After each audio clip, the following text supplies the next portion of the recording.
దేవా, కొన్ని నేను సమర్థించుకుంటాను.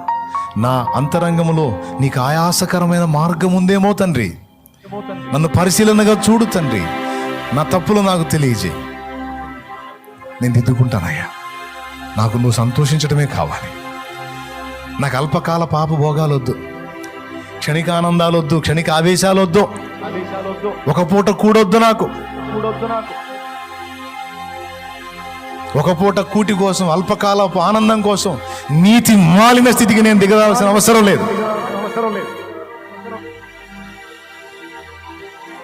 నాకు పవిత్రత కావాలి, నీకు నచ్చే పరిశుద్ధత కావాలి, నీకు నచ్చేటట్టు, నువ్వు మెచ్చేటట్టు నేను బతకాలి. అల్పకాల ఆనందాలు నాకు దక్కలేదన్న దిగులు నాకొద్దు.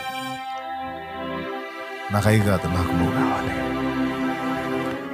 నేను నీకు సంతోషంగా ఉండాలి, ప్రజలకు దీవెనగా ఉండాలి, నా కుటుంబానికి కూడా ఆశీర్వాదంగా ఉండాలి.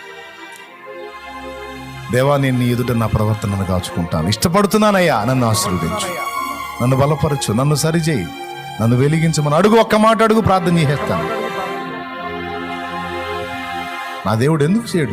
నీకు పక్షపాతం కాదే. అయినా నీ ప్రార్థనకి ఎందుకు విలువనివ్వట్లేదు? ఎందుకు నీ ప్రార్థనను పరిగణలో తీసుకోవట్లేదు? దిద్దుకో, లోపాలను దిద్దుకో, సరి చేసుకో, సమర్థించుకోవాకు, కప్పిపుచ్చుకోవాకు, ఒప్పుకో.